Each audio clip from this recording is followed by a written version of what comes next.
اعوذ باللہ من الشیطان الرجیم بسم اللہ الرحمن الرحیم ام حسب الذین فی قلوبہم مرض ان لن یخرج اللہ اضغانہم ولو نشاء لأریناکہم فلعرفتہم بسیماہم ولتعرفنہم فی لحن القول واللہ یعلم اعمالکم ولا نبلونکم حتی نعلم المجاہدین منکم والصابرین ونبلو اخبارکم إن الذين كفروا وصدوا عن سبيل الله وشاقوا الرسول من بعد ما تبين لهم الهدى لن يضروا الله شيئا وسيحبط أعمالهم صدق اللہ العظیم۔ السلام علیکم ورحمۃ اللہ وبرکاتہ۔ یہ سورہ محمد کی آیتیں ہیں جس میں ارشاد ہوتا ہے، یا انہوں نے گمان کیا جن کے دلوں میں مرض ہے کہ ہرگز نہیں نکالے گا اللہ ان کے کینوں کو، اور اگر ہم چاہتے تو آپ کو ضرور دکھاتے وہ لوگ، تو آپ پہچان لیتے ان کو ان کی علامات سے، اور آپ لازماً پہچان لیں گے ان کو ان کی بات کرنے کے انداز سے، اور اللہ جانتا ہے آپ کے اعمال کو، اور ہم لازماً آزمائیں گے تم لوگوں کو یہاں تک کہ ہم جان لیں مجاہدوں کو اور تم میں سے صابرین کو، اور ہم جانچیں گے تمہاری حالتوں کو۔ بے شک جن لوگوں نے کفر کیا اور روکا اللہ کی راہ سے، اور انہوں نے مخالفت کی رسول کی ہدایت کے واضح ہو جانے کے بعد، وہ ہرگز نقصان نہیں پہنچائیں گے اللہ کو کچھ بھی، اور وہ احاطہ کرے گا ان کے اعمال کا۔ ام حسب الذین فی قلوبہم مرض ان لن یخرج اللہ اضغانہم۔ دلوں کا مرض، دلوں کا مرض منافقت ہے۔ ایک منافقت شعوری ہے اور ایک منافقت لا شعوری ہے۔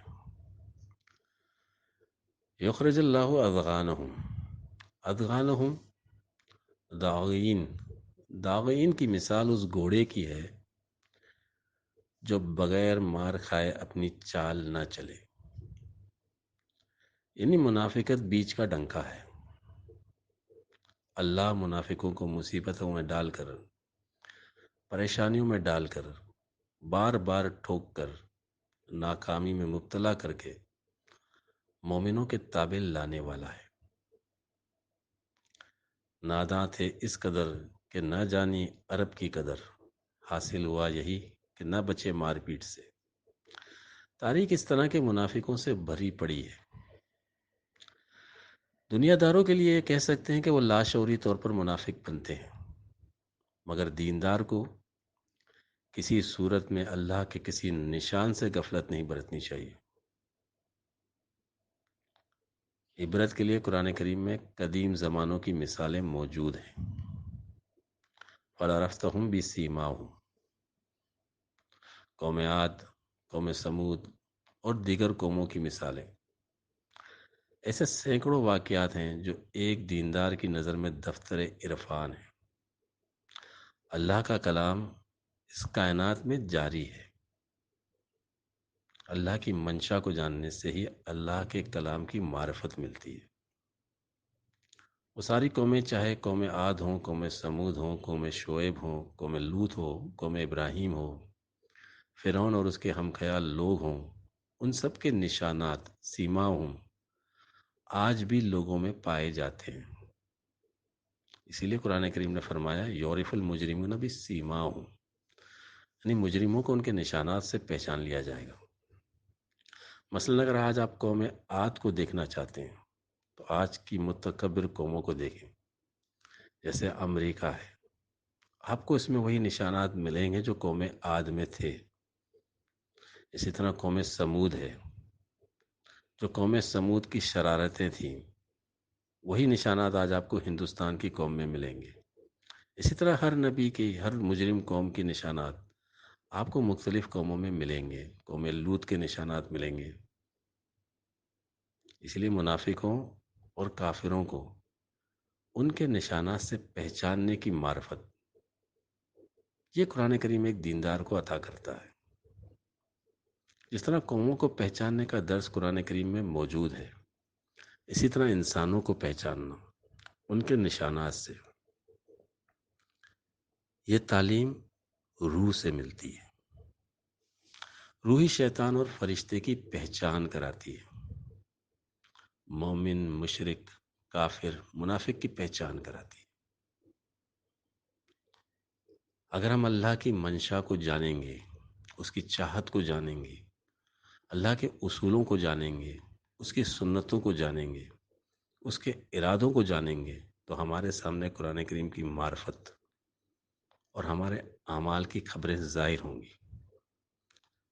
زمانے کا عرفان حاصل ہوگا، اپنی ذات کا عرفان حاصل ہوگا.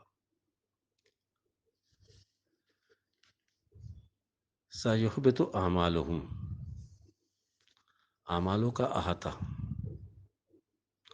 جو کچھ بھی ہو رہا ہے اس کا تعلق مکافات عمل سے ہے. مکافات عمل کی تشریح یہ ہے کہ ہر عمل کا ایک رد عمل ہے. جس طرح جب قوموں کی پہچان ہوگی تو ان کے اعمال بھی ظاہر ہو جائیں گے، تو ان کا انجام بھی ظاہر ہو جائے گا. انسان چونکہ عقل اور معرفت دونوں انسان کو عطا ہوئی ہے، اس لیے ضروری ہے کہ کسی حقیقت تک پہنچنے کے لیے اس کی ضد پر بھی غور کیا جائے.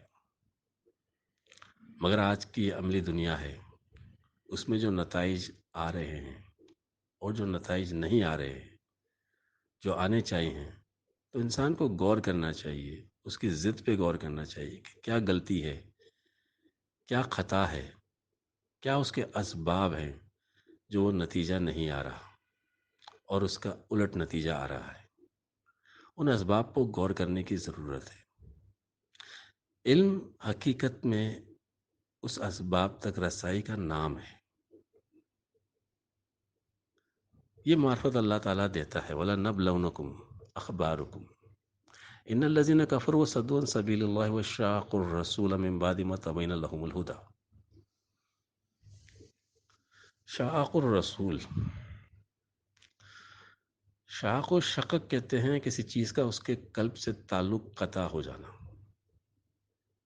یہ آیات اس بات کا تازیانہ ہے کہ اگر مسلمان کا قلبی تعلق نبی کریم صلی اللہ علیہ وسلم سے ہونا ہے،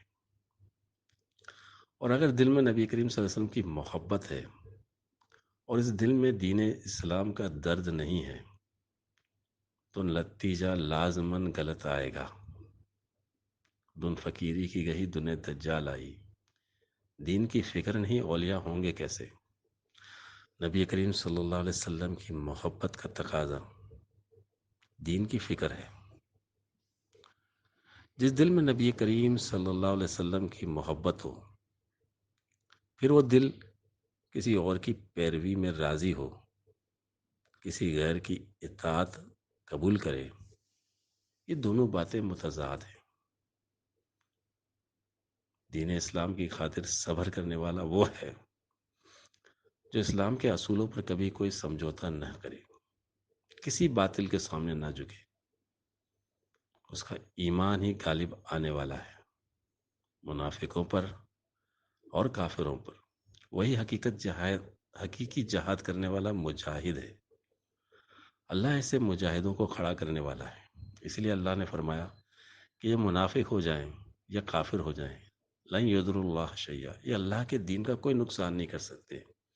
اللہ اپنے دین کو غالب کرنے والا ہے، ایسے مجاہدین کو کھڑا کرنے والا ہے.